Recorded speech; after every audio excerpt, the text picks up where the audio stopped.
Welcome to World Affairs Today, brought to you by the World Affairs Council, Washington, D.C., a leading forum for global education and international affairs.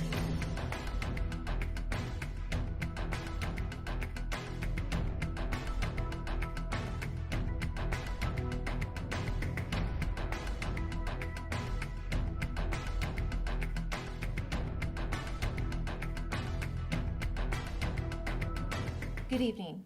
My name is Stephanie Fassler, and I'm the International Affairs Program Director for the World Affairs Council, Washington, D.C. On behalf of the Council, I welcome you to this evening's Author Series event. Since the partition of Pakistan from India in 1947, Pakistan's military has been a dominant institution in the country. It has engaged in numerous territorial wars with India over Kashmir, but has not won. Perpetuating a national identity defined by opposition to India, it is engaged in a proxy war, employing Islamist militants in Kashmir.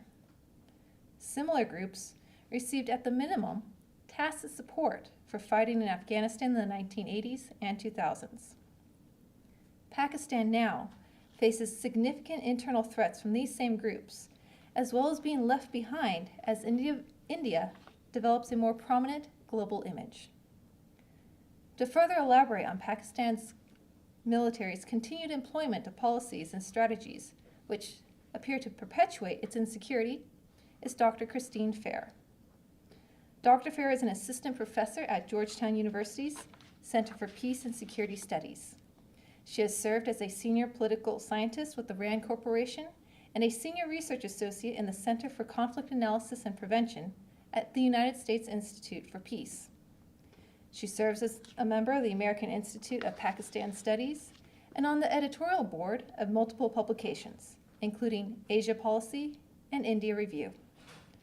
She is also a senior fellow at West Point's Combating Terrorism Center and served as a political officer at the United Nations Assistant Mission to Afghanistan in Kabul. Please join me in welcoming Dr. Christine Fair.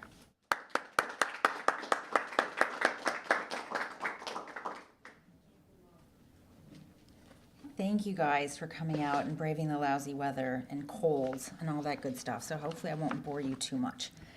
All right, so here's my question about Pakistan. We usually expect states to change the way it behaves when the tools that it's developed to secure its objectives fail or persistently fail. And in the case of Pakistan, persistently fails to do so for about 6 decades.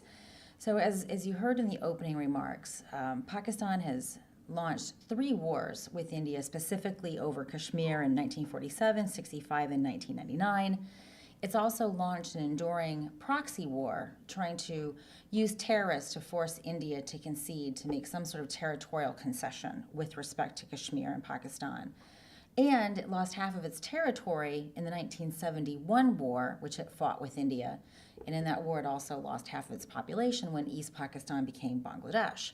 Not only has Pakistan's revisionism towards India persisted, I also argue in the book that it's expanded. Pakistan has identified for itself a role of resisting India's rise, and we can debate the speed with which India is going to rise, but we can't debate that it is rising. And in consistent documents and statements made by Pakistan's various military as well as civilian leadership, Pakistan sees itself as the singular opposition to India's rise.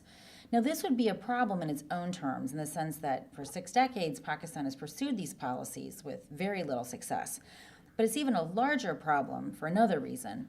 The very tools that Pakistan has developed has actually turned against the state itself. And specifically, I'm talking about the use of Islamist proxies under its expanding nuclear umbrella.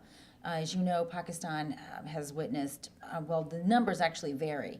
Pakistani sources say 45,000 Pakistanis have been killed by the Pakistan Taliban. Our numbers are still lower, but they're still quite high, in between 4,000 and 5,000. And in any event, that's a very large number. And as terrible as the Pakistan Taliban are, there would be no Pakistan Taliban if Pakistan hadn't first developed these various Islamist militants, which have subsequently turned against the state. So not only has Pakistan's primary tools of managing its relations with India failed to achieve its objectives, it's also imperiling the state itself. So political scientists, and I'm going to say up front, I am not one, expect states to change their behavior under these circumstances. But as I said, Pakistan simply hasn't done so. The conventional wisdom around town, and which animates much of what the United States does with respect to Pakistan, is that Pakistan is a security-seeking state. So in other words, there's some amount of military assistance, some amount of financial assistance that we can give to Pakistan, and Pakistan will finally feel at peace with itself and thus with its neighbors. This also animates thinking about Kashmir. So the thinking goes that if the United States could use its diplomatic power to force some sort of territorial concession between India and Pakistan and have some sort of agreed upon border, that Pakistan will let go of its jihadi proxies.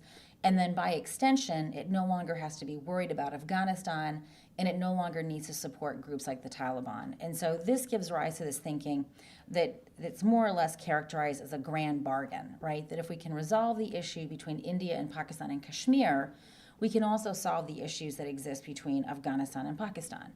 And this happens, this conversation about a grand bargain emerges just about every time there's a new presidential candidate. So Barack Obama, you might recall, when he was campaigning, again raised the issue of Kashmir.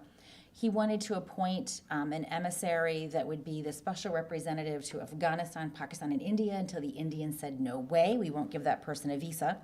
And Richard Holbrooke eventually ended up being appointed as a special representative for Afghanistan and Pakistan. Ahmed Rashid, along with Barnett Rubin, and Barnett Rubin was an advisor to this SREP, the special representative for Afghanistan and Pakistan, co-authored a piece in which they essentially argued for this grand bargain, that the United States needs to resolve this so-called Kashmir issue, and this would eventually, in turn, pave the way for peace in Afghanistan. Now, this is a problem, I argue, for a couple of reasons in the book. First, Pakistan doesn't have any legitimate claims to Kashmir. There is certainly a Kashmir dispute, but there is no legal basis that says that there's no legal basis for Pakistan's claims that it should have gotten Kashmir. That is an outright falsehood. And usually, if there were Pakistanis in this audience right now, I would see hands go up and I would see howls of protest. But since I don't see howls of protest right now, I won't elaborate that point unless it comes up in the questions and answer. The other thing that this episodic harping about Kashmir and the floating of a grand bargain does is that it actually bequeaths to Pakistan some aura of legitimacy for its concerns. And it continues to indulge this idea that Pakistan has legitimate equities in Kashmir when in fact it doesn't. And to put it most bluntly, it rewards Pakistan in essence for continuing to use terrorism as a tool for coercion. And I'm going to argue that that's just not something that we should be in the business of doing. So this policy approach, which is one essentially of appeasement, which is based upon this idea that Pakistan is a security-seeking state, I argue in the book is fundamentally flawed. The argument that I put forward in the book is that Pakistan is actually an ideological state. And this is drawing from the work of Charlie Glazer. And Charlie Glazer defines an ideological, which he also calls a greedy state, to be a state that is fundamentally dissatisfied with the status quo, desiring additional territory even when it's not required for security.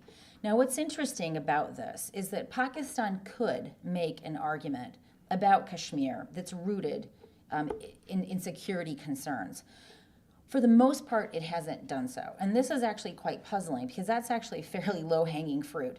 But when I go through the evidence, and I'll describe the evidence that I used to make this argument in a few minutes, it's actually a glaring absence that Pakistan does not frame its Kashmir concerns within the rubric of security. There's one notable exception. The one thing that the Pakistanis are very good at is that they like to hear what Americans are saying, and then they parrot that language back. And they do this as a sort of a rent-seeking strategy. So, for example, a couple of years ago, I believe it was Stephen Cohen, who is one of the premier scholars of Pakistan. He's like the father of this field. Were it not for Steve Cohen cutting this path, none of us would be here studying this subject, because he literally gave birth to this idea of studying militaries in South Asia. But he floated this idea that water scarcity would actually transform what's inherently right now an ideological issue into one that's genuinely a security challenge that India and Pakistan are going to have to contend with. Both India and Pakistan confront severe water scarcity for a number of reasons. And so a few years ago, former Army Chief Kayani came to DC and he had picked up on, oh, Washington is muttering about water. Let me put that out there. And it had some traction for a couple of meetings. These meetings were supposed to be off the record, but you know how off-record meetings actually happen in DC. Oh my God, Kayani, he's talking about water. This is important. This is a change. Well, it wasn't a change, and in fact, it wasn't very long-lived. And Pakistan pretty much dispensed with that because that's not really where Pakistan's argumentation is about Kashmir. As I argue in the book and as I'll detail at length, Pakistan's interest in Kashmir is largely ideological, and this is the primary intellectual intervention that I'm making in this book. So the implications, again, drawing from the work of Charlie Glazer, are that if you treat a greedy state with appeasement strategies as you would a security-seeking state, you actually incentivize that state to continue to misbehave and to persist in engaging in conduct that you actually don't want to happen. And again, that to me sounds an awful lot like the relationship that the United States has with Pakistan. And as I often joke with my husband, who's actually in the back and without whom I wouldn't be able to write this book because he is such a wonderful husband and such a supporter, he also comes up with the best one-liners. It's like methadone treatment. Right? We're perfectly happy having Pakistan being the addict, but what we don't want to do is fix it. So we just keep the methadone going. And my husband also came up with another, in fact, if I had slides, I'd show it to you, because we went to some effort picking it out together. Any Monty Python fans in the room? It's the Black Knight. It really is the Black Knight. No, it's just a flesh wound. It is not a flesh wound. You lost half your country in 71. That's not a flippin' flesh wound. So I owe that to my husband, actually. He had that concept. So the bottom line is, I argue in the book that we've been treating Pakistan like a security-seeking state, when fundamentally it's an ideological and it's a greedy state. So how do I come about making this argument? So my dissertation long ago was actually in the humanities. So I spent a lot of time in South Asia, many years in Pakistan and India, and in my dissertation, we privilege text and we privilege culture. So I approach this, it's a political science question, why do states remain revisionist? But my primary approach was drawing from my work in the humanities. And so I approach this from the point of view of strategic culture. And in the case of the Pakistan military, it's in some countries, if I wanted to take a similar project, like for example, how does France produce national security policy, I'd have a more complicated puzzle. Because, of course, France has civilian control of the military. I'd have to look at parliament. I'd have to look at a number of institutions and how they interact and how the interagency process works together to produce policy. If I were to do a similar project for the Indian military, I'm not sure I could do this because the Indian military has no say in national decision, foreign policy decision-making in India. In fact, the Indian Army has no seat at all in the big boy table. So in the case of Pakistan, this is a relatively easier task because the Army, for all intents and purposes, controls all of those levers of power that we care about. So we care about jihad policies, we care about Pakistan's relations with India, with Afghanistan, the United States with China, with Saudi Arabia. Guess what? The politicians have no input into this whatsoever. And when the politicians do try to disrupt the Army's preferences, they don't stick around very long. So what you're witnessing right now with Dim and Dimmer in their various twin protests in Islamabad is a manifestation of that, right? Nawaz Sharif wanted to exert greater influence in the India policy domains, he wanted to have a very different relationship with Afghanistan, and of course, he wants to try former dictator General Pervez Musharraf for treason, and the Army's not going to have any of it. So the Army's doing what the Army can do, given its limited tools right now, and that is it's mobilizing street politics to basically wrest concessions out of Nawaz Sharif. So for the purposes of my study, I can reduce Pakistan's strategic culture to the strategic culture of the military. And let me talk a little bit about my data. For those of you who know me, I did go to Pakistan a lot. And until I was blacklisted. Now I can't go for for a number of reasons. But as I like to say, being blacklisted is like being pregnant, right? Once you're pregnant, you can have all the unprotected sex you want. So being blacklisted was not a way to coerce me to shut up. So shows often, as Pakistan does, their failure to think things through strategically. So I have spent lots of time in Pakistan. I've had lots of interviews with military personnel. I've done their FAM tours in Waziristan and so forth. Those have limited utility, and the reason for that is that the Pakistanis lie, and of course they're not the only ones who lie. I don't want to suggest that. I mean, basically governments lie, especially when national interests require them to say things that are untrue. But in the case of Pakistan, what's interesting is how much more sophisticated they are in the information management than we are.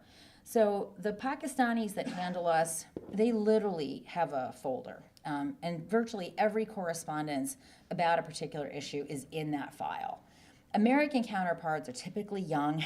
I could just go on about horror stories of folks over at State and the crazy things that they think. For them to understand information about Pakistan, they could do this thing called read a book, which few of them actually will bother to do because they're so busy. The other thing that they could do is they could bother retrieving all of the cables, but that requires work, and they don't do that. And so what actually happens is that you have a very significant, you have a huge, I'm going to put this delicately, I'm going to call it an information asymmetry that the Pakistanis are able to exploit. And generally speaking, the Pakistanis know their briefs really well. They will tell Americans a very stylized, and by stylized I mean fictitious, version of history. So, for example, one of my favorite Pakistani lies is that you sucked us into your jihad to fight the Afghans, or to fight the Russians in Afghanistan. That's just simply untrue. Pakistan had its own jihad policy. They began it in 1974. We sanctioned them for nuclear proliferation in April of 79. So clearly, if we had intended to suck them into a jihad, we were really stupid about it. Another thing that I love to hear is that you screwed us over by not giving us the F-16s. Well, the F-16 story is much, much more complicated than that. But generally speaking, when they interact with their American counterparts, the American counterparts don't know this complex history. And what they're able to do is to create this ossified sense of guilt that, you know, America is this great big country and we've consistently exploited this poor country and we owe them. So, you know, this nonsense doesn't work so well with me. As you might imagine, when they started, I kind of, you know, tell them that they need to cut it off, that this is actually not working and it's really vexing. But every once in a while, they'll say something that they were not supposed to say. Or more importantly, because they don't know that I read Urdu, that I would see something written, like when we went to North and South Waziristan, I was able to see from the stuff on the wall that what they were saying simply what literally there was writing on the wall that completely contradicted what I was being told. So in general, I find that the interviews that I've had with Pakistanis are very rehearsed. They're only useful in the sense that I hear what it is that they want me, what their official talking points are supposed to be. And it's only in the accidental exchanges that part of the truth leaks out. So I do find that the interview-based reporting that happens here in that happens here in DC about Pakistan to be deeply flawed, especially when the recipient of this information hasn't spent a lot of time in the region. You spend about 6 years in Pakistan, and then you'll start to realize, oh my goodness, oh, okay, we are really being taken for a ride. But usually people that have the Pakistan portfolio in these various billets, they're rotating long before they hit that, oh my gosh, we're being lied to saturation point. And I call this liability of newness that the Pakistanis are constantly able to exploit. So what I primarily rely upon in this book is actually their own publications, which actually has made them very, very angry that someone has had the nerve to expose what it is they write about, even though these things are completely available in most libraries. And oh my gosh, shocker, they're actually written in English. So in other words, to anyone with a little bit of tenacity and a research budget, you can easily assemble all of these. And I might add, invest in a scanner. I've saved thousands of trees with this little scanner that fit in my backpack. So I'm primarily relying upon 6 decades or so of Pakistan's defense writings. And I'm going to privilege things that are published by GHQ, by ISPR. There are also myriad memoirs of different generals. And those are also really quite interesting to read as well. So my primary evidentiary base is really this set of writings that go back for quite some time. And what's interesting about them is that if you were to read India's counterpart journals, there's a lot of variation and evolution in how Indians think about things and how they write about things. They write about past operations. Why am I sniggering? Well, when you read Pakistan's journals, they don't write about their past operations. I mean, it's surreal. Even during the Soviet Jihad, there were maybe 2 articles that actually dealt with things. This is particularly in the Pakistan Army Journal. There were only 2 articles during that entire period that even mentioned the operations that were going on in Afghanistan. In the later period, in 2004, when the Pakistan Army went back into Waziristan, again, nothing was mentioned in the Pakistan Army Journal. It was as if they weren't doing anything there at all. It's really quite extraordinary. What they did do is they republished some lousy stuff from Olaf Caro from the turn of the century. So it's almost as if the pages of these military journals are for a different purpose than what our journals are for. And I'm going to argue that that's exactly the case. In our military journals, it's a venue where we're passing on lessons learned. It's a venue where we can institutionalize experiences from different theaters. Pakistan's journals are used largely for ideological purposes. So I can't tell you how many times I had to read about the Battle of Al-Badr in Pakistan's Army Journal. And this is, of course, a Quranic battle. And this would be very common. There would be, they would have an orbat, an order of battle, and it would say the number of Momin, the number of Muslim faithful, and then the number of kuffar. Unless you're a Muslim here, that would be you are a kuffar. And then it would have the Momin-kuffar ratio. And of course, the Momins are always swamped by the far more numerous kuffar, maybe 1 to 100, maybe 1 to 1,000, maybe 1 to 10,000. But in every case, of course, the Momin would prevail despite having inferior weapons and of course, because they're being completely outnumbered. And at first, you're kind of like, why in the world is the Pakistan Army Journal publishing this? And they'll do it over and over and over again. I literally could count. Probably 7 times these things occurred. Very similar articles, almost the same articles occurred in the same journal in relatively brief spans of time. And so you have to pay attention to this. Another thing that the Pakistan Army Journals would do would be talking about the role of Islami Tarbiyat in creating a Muslim officer corps. Translating Islami Tarbiyat is a little bit difficult because it's not just education. It's also about culture, about behavior. It's about being a well-rounded human being, but informed by Islami Tarbiyat as opposed to other forms of being a good human being. So you'll find throughout this literature an enormous reliance upon these Islamic themes. And I'm gonna go through them more systematically. But the point is, this is the primary evidentiary basis that I'm using in this book to make the arguments that I make. So let me kind of go through some of the top line conclusions. And they will admittedly run into each other. It's a little bit like pulling that string in your sweater. If you keep yanking on it, the next thing you know, you have no sweater on. So these things necessarily are interwoven and they interlap. So the first thing that really comes across, and I have to say consistently so, whether I'm looking at a piece of literature from the 50s or something that I just picked up yesterday, it never goes away, is this idea that Pakistan was born an insecure state as a result of an inherently unfair partition process in 1947. Now, on this, I'm going to give the Pakistanis credit. For those of you who know about South Asia, this idea that India and Pakistan were equal inheritors of the Raj, that's simply unfair. Pakistan is more like that symbiotic twin that somebody lopped off and it managed to crawl out of the garbage pail and say, look, look, look, I'm alive. Why do I say that? Well, basically, all of the main infrastructure of British administration stayed within India itself.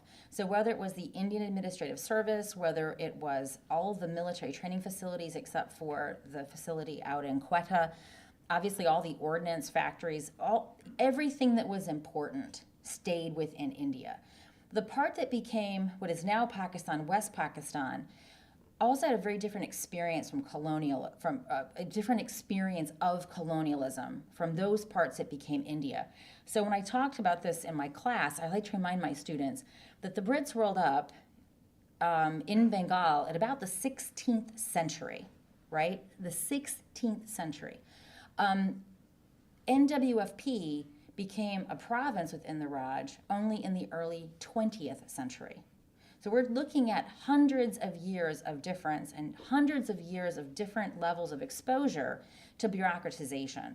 So what the Brits were able to do in terms of indigenization, in terms of building local governance capacity in those parts that became India, what became today's Pakistan had virtually nothing. There was no history of ruling or governing this part of the territory from Karachi. So everything had to be started from scratch. And the Pakistan Muslim League that secured Pakistan's independence had really two tasks. One, and it had to choose one because it couldn't do both, build the country or build the party. And it ended up trying to build the party and the bureaucracy. So let's think about the army in particular for a second, if you will. The British, when they built the security architecture of the Raj, it was intended to fend off two primary imperial threats. To the north and to the west, it was Russia, and to the north and to the east, it was China. And when Pakistan was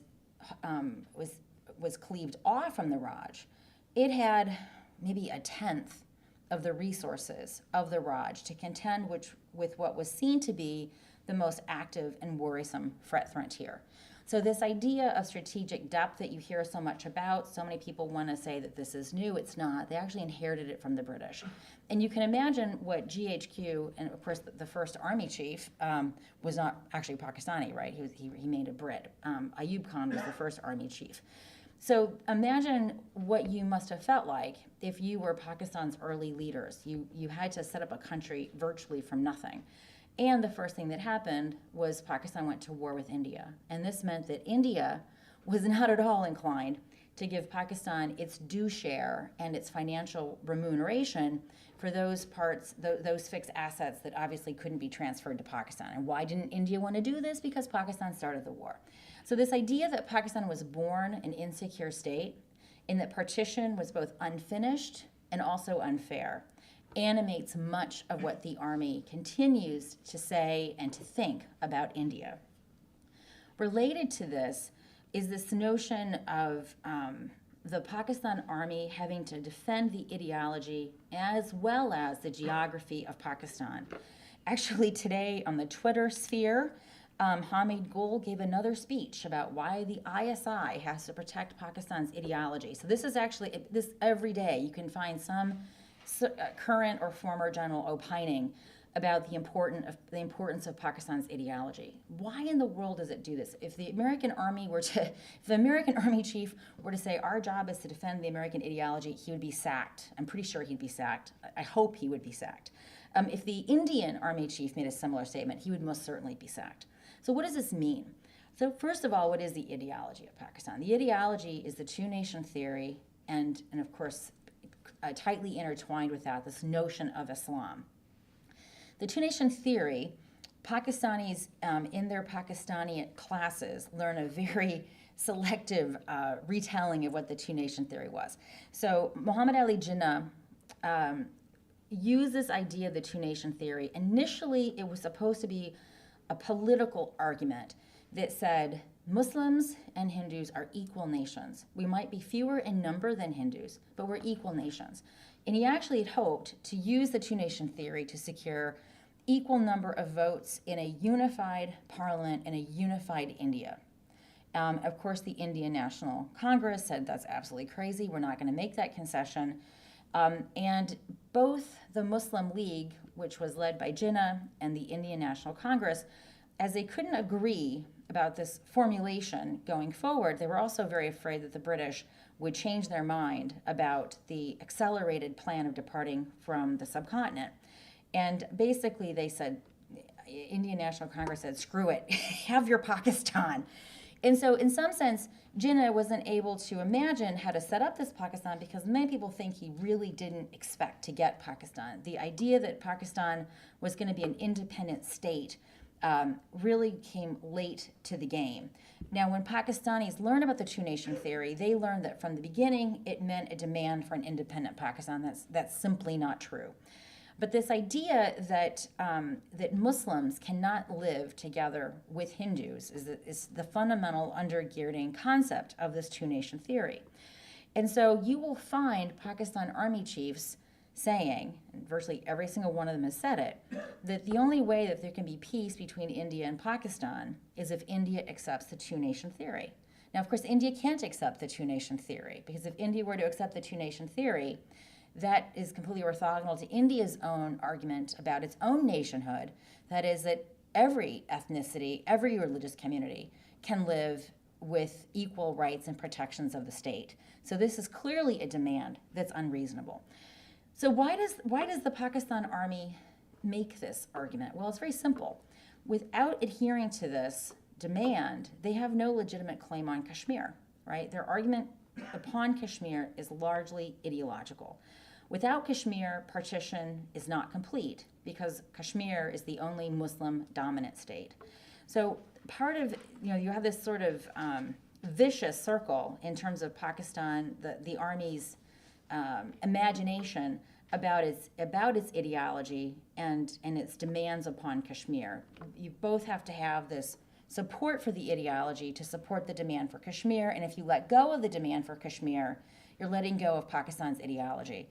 And in one of the articles that I read, Pakistan, without its strict adherence to the two-nation theory, isn't worth defending. And the reason for that is very simple. It's just a failed version of India, right?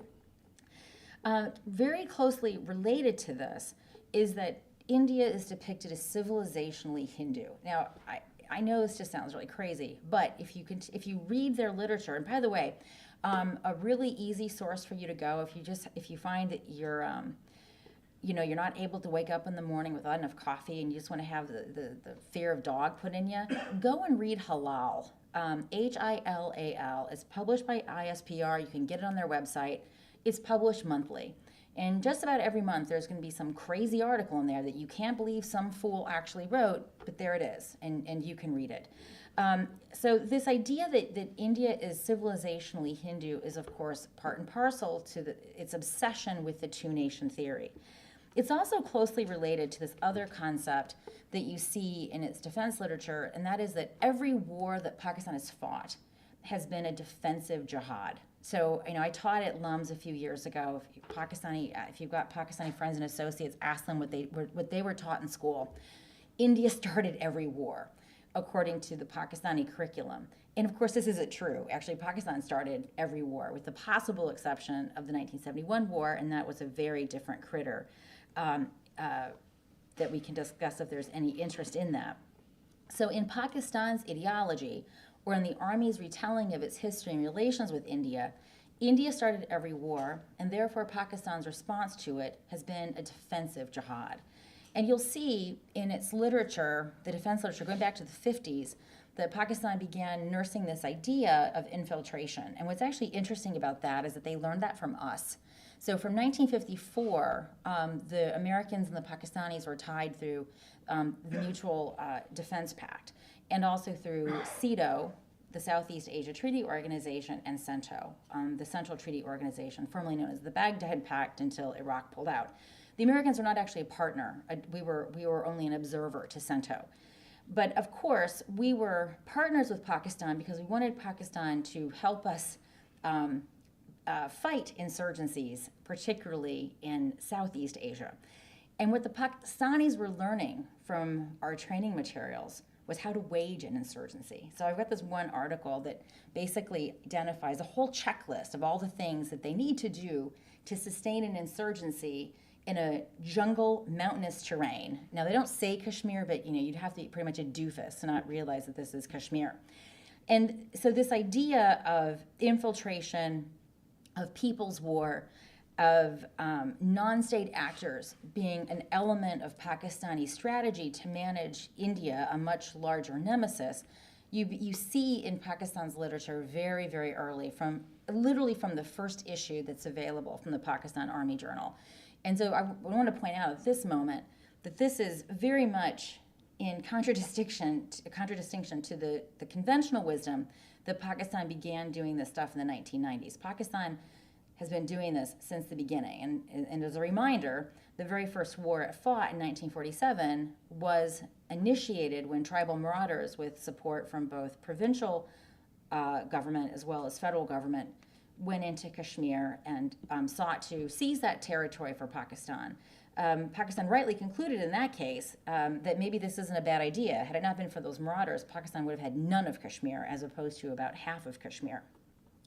So this idea of defensive jihad, of India starting every war, these things are all very closely interknit in the ways in which Pakistan defends what it does in terms of its non-state actors, in terms of its non-state actor policy. The other important issue that I want to draw out here, because it's also, I think, the conventional wisdom really understates the nature of the problem, is the introduction of nuclear weapons into Pakistan's strategy. So as Pakistan begins to see itself, and by the way, it does this in the 70s. It does this before any Indian strategist even thought of hard power projection. Pakistan begins identifying itself as the only country that can resist India's hegemony. These are the words that Pakistani writers use. The Indians don't use this word for quite some time, and still Indians are like, who says we're the regional hegemon? Like, well, I don't know, you kind of look like one, you kind of smell like one, but that's a different debate with Modi coming to town. We'll save that debate for later. But Pakistan identifies this job for it. I mean, it doesn't want to be a Bangladesh, it doesn't want to be a Nepal, it doesn't want to be a Bhutan. It wants to be, and it wants to be seen as India's rival, as India's peer, as India's equal. And obviously, India finds this to be very problematic. The way in which it sees itself as being India's equal is through nuclear weapons. Many people think of Pakistan as a relatively recent nuclear weapon state. I know my colleague Paul Kapoor, he puts the overt nuclear weapon period starting in 1990. I love Paul dearly, but he got that all wrong. So what do we know about Pakistan's nuclear weapons program, both from what they've written and then from things that we've subsequently learned? So Zulfikar Ali Bhutto actually was a proponent of Pakistan developing a nuclear weapons program in 1964. Why 64? Well, in 1962, India had been defeated by China in their war. And in 1964, the Chinese tested a device at Lopnor. And Zulfikar rightly understood that China's test and the emerging non-proliferation structure would incentivize India to want to develop a nuclear weapon. And India's nuclear infrastructure was much older than Pakistan's. It actually began during the period of the British. So some of India's first nuclear scientists studied with people like Rutherford Bohr. So for those of you who remember college chemistry, the Bohr model of the atom, there you go. The Indians were studying with these fellows.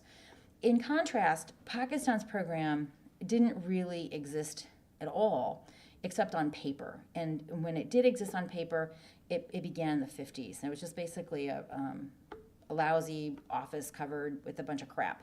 And Zulfikar Ali Bhutto was very worried about this. And he presented his concerns to Ayub Khan, then the military dictator. And Ayub said, no, if we pursue a nuclear weapon, we're going to irk all of our Western allies. In any event, we can get it off the shelf if we need it. Zulfikar Ali Bhutto was not convinced that this was an appropriate response. And he was even more concerned after the 1965 war when Pakistan's allies did not come to its defense. Now, we, being one of its allies, we had no reason to come to its defense because the treaties were all about communist aggression and Pakistan started the war, but Zulfikar was not going to be persuaded by these things called facts. So it wasn't until after the 1971 war and the loss of East Pakistan, when the army was completely demoralized, sidelined, that Zulfikar was able to begin the nuclear weapons program with alacrity. And it was under Zulfikar that A.Q. Khan began his nuclear trafficking activities, and of course he wasn't the only one. Zulfikar Ali Bhutto writes in his book, if I'm assassinated, and of course he was assassinated, that when Zia took over, when Zia staged the coup in 77, that they were on the cusp of having a nuclear weapons program. And for years, many people thought that that was nonsense, but now we know that that actually wasn't nonsense. Feroz Khan, in his book, Smoking Grass, or that's not the, what's that called? Eating Grass, oh my bad, concedes that Pakistan had a large crude weapon that it could stick off of a transport aircraft in extremis around 80, 84. In April of 79, I want to remind you that we sanctioned Pakistan for making progress in enrichment. So this tells me that we knew that Pakistan was onto something. When you read Pakistan's own literature, they talk about not what they have, but about uncertainty over what they may have. And so there's an implicit recognition that there's this nuclear overhang. In other words, they understood that India could not simply respond to Pakistan militarily as a result of various acts of aggression because of the possibility that Pakistan might have a nuclear capability. And so when you put that timeline farther back, as I suggest you should, you can actually account for a lot of very strangely aggressive things that Pakistan was doing in the 1980s that you can't otherwise account for. So at one point in the 1980s, Pakistan is not only running the jihad in Afghanistan with our and Saudi money, it's also ramping up massively so the Sikh insurgency. In fact, the two countries nearly came to war over Pakistan's support to the Sikh insurgency. And it also began ramping up the Kashmir insurgency, and it was continuing supporting the insurgents in northeast India. So I argue in the book that understanding Pakistan as a nuclear power from 1990 onward really does violence to Pakistan's own understanding of its capabilities and what its own perceptions enabled it to do. The final thing, going back to my question, why does Pakistan do what it does, even though it's not entirely apparent that this is a useful strategy? It turns out that Pakistan has a very different sense of defeat. It doesn't have to defeat India. It simply has to prevent India from exerting its will on Pakistan. And so in this sense, Pakistan's like an international insurgent. It really is the Black Knight. I mean, the certain genius of my husband in recognizing that, I owe him lots of thanks, because it's true. Even after the 1971 war, if we just came up with a game called India and Pakistan, and we gave the rules, here's your objectives, here's your wherewithal to achieve your objectives. After about 7 minutes, the 14-year-old that got stuck with the Pakistan hand would have said, screw this, I'm going to go play TiVo or something, or whatever it is that these youngsters do. I don't even know what they do because I have no children. But even the 14-year-old would realize that Pakistan is a losing hand. So why does Kargil? I mean, if we were to play Kargil the game, whoever got stuck with Pakistan would have. I'm leaving. 7 minutes into it, they're done. But what was made clear to me when I actually began talking to a former Army chief when I was studying why you did what you did at Kargil, a very soft-spoken Army chief who doesn't lie very well, said it to me very bluntly. He said, we can't defeat India conventionally. So our choices are do nothing, right? And to do nothing is essentially to acquiesce and to be defeated by India, or to do something with the full knowledge that what we're going to do may not produce the results that we would like, but it demonstrates that India just can't have its way with us. So that's the conclusion. Pakistan is an international insurgent. It does what it does, not for reasons that we think it does, and the tools and the policies that we have crafted towards Pakistan, I argue in the book, are really not going to produce a Pakistan. We can't change Pakistan. We can't reform it. We can't help it develop a new ideology. The best thing that we can really do is to back off, stop the methadone treatments, stop the welfare checks, and create an environment where Pakistan has to bear the full responsibility for its actions. Thank you.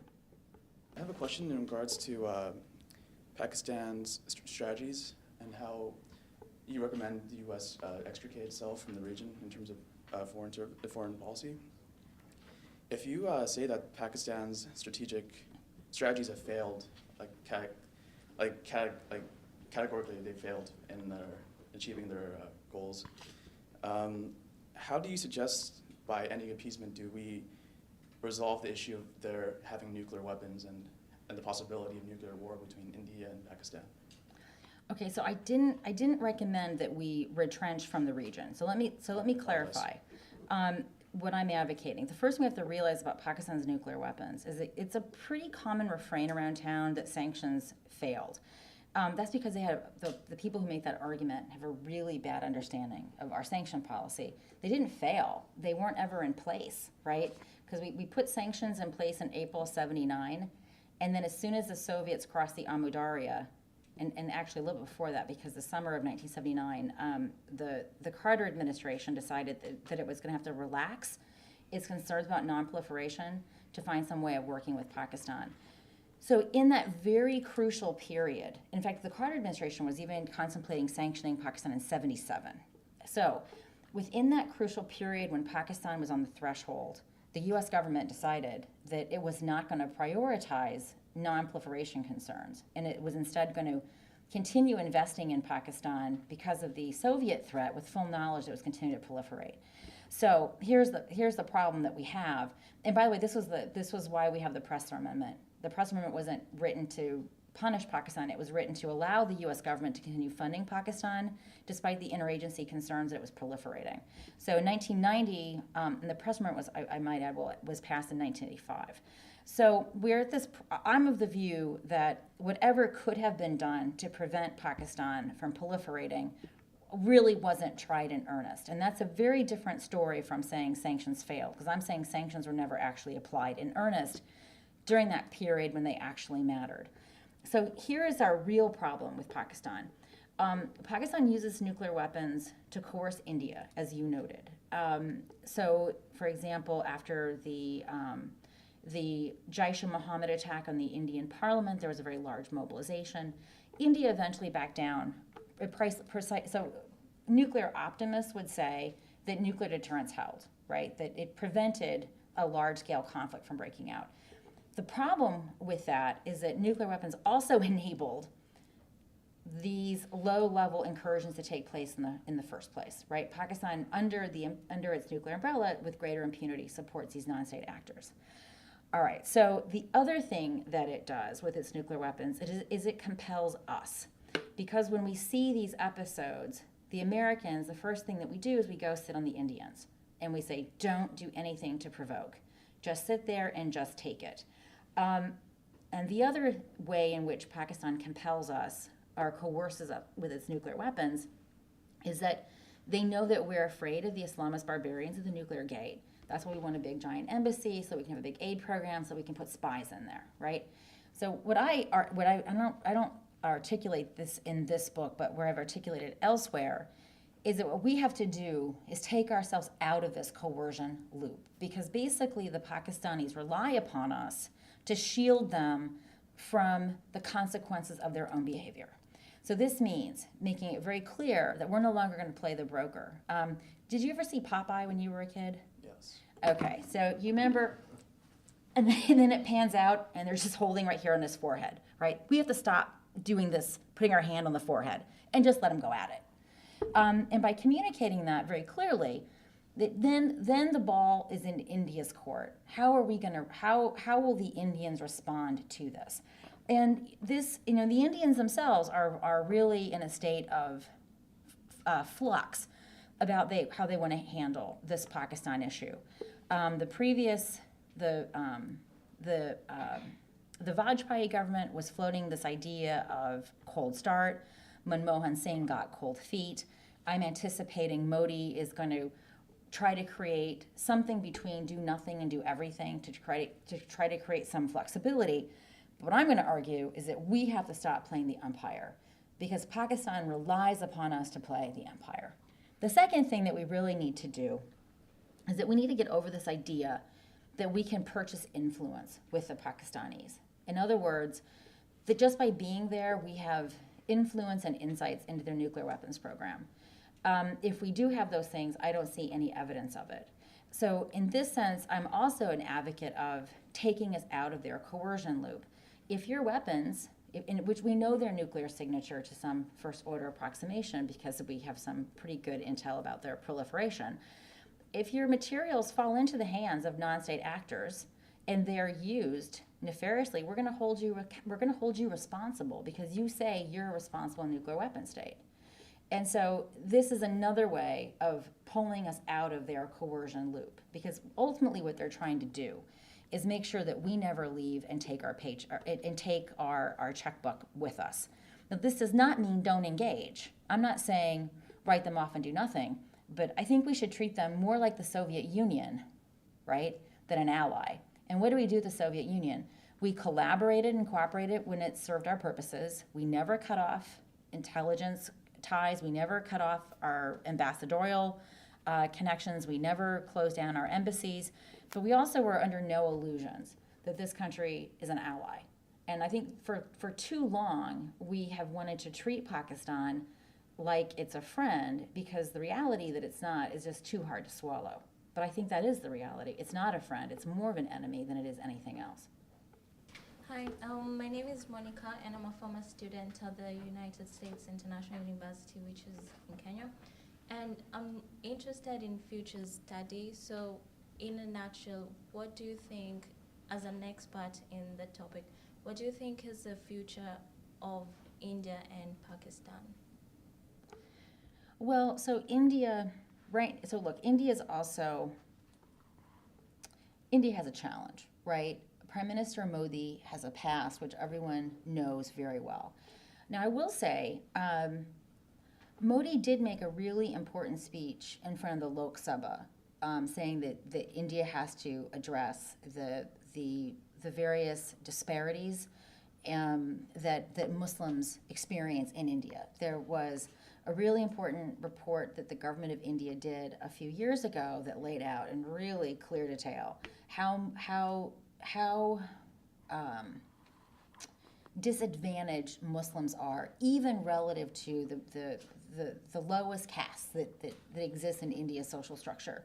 So India knows full well that now also I should point out that India's Muslim populations are incredibly diverse.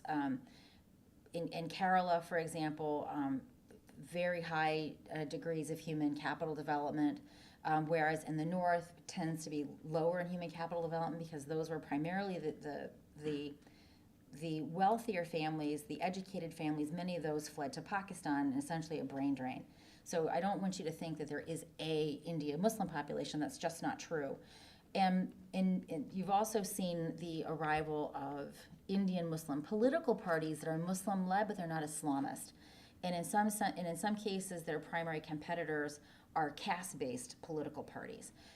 So India has a couple of challenges ahead of it. Is this a prime minister for all Indians? Has he really jettisoned his communal past? I'm a skeptic. Until he says very clearly to the VHP and the RSS, I'm done with you, and your communal agenda is no longer appropriate for India, I'm going to be skeptical. But he's not going to do that because he's going to alienate his base if he does that right away. India also has made really important strides in poverty alleviation. I mean, even though Indians have not been satisfied with what Manmohan Singh did, he did really important things. While I watched our retirement funds crash, India still managed to basically have positive GDP growth. So Indians may not have been happy with what they had it better than a lot of other countries. So India is on an upward trajectory. The first time I went to India and Pakistan in 1991, Pakistan was so much better in terms of quality of life.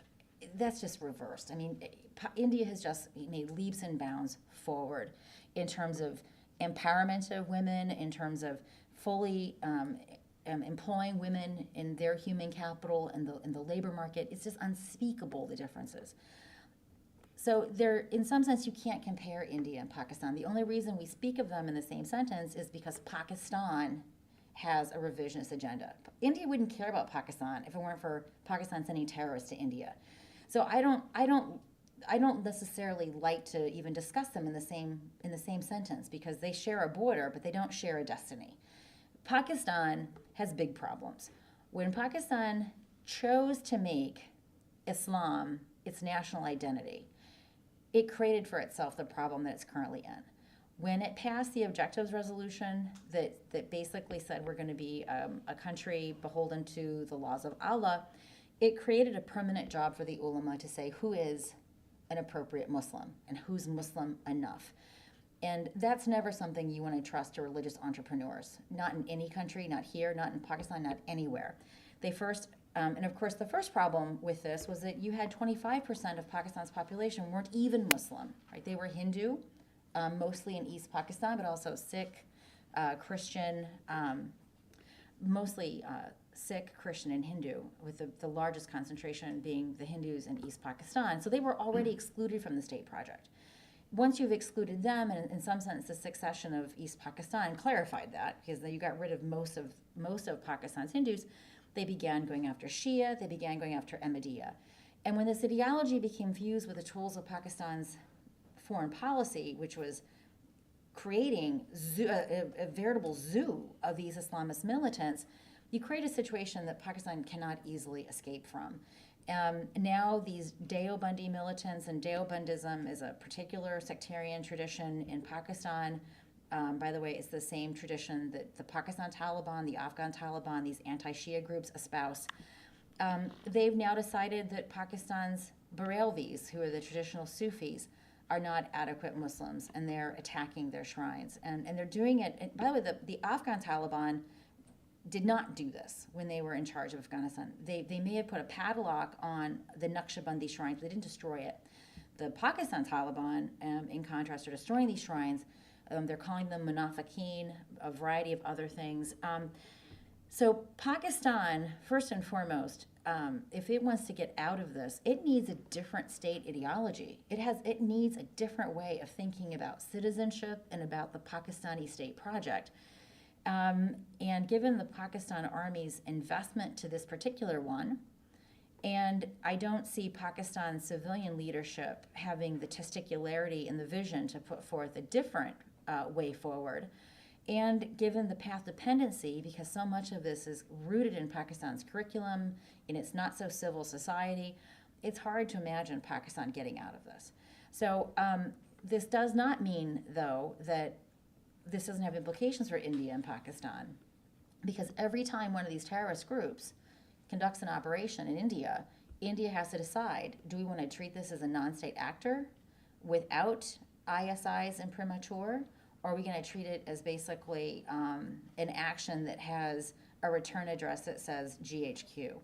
And so as these terrorist groups in Pakistan proliferate, and as they develop resources that are outside of the ISI, you basically are, Pakistan is playing with fire, because any one of these militant groups could do something in India, and India is going to choose to respond. And especially with this particular leadership in Delhi, they're not going to put up with this nonsense. So it's going to be an interesting couple of years for sure. For those of you that want to study South Asia, I see job security in perpetuity.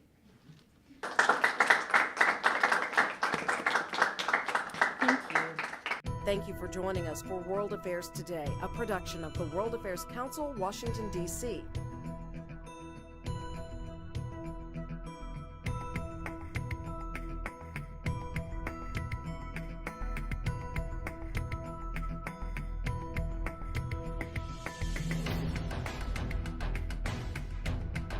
Stay connected with us at www.worldaffairstoday.org.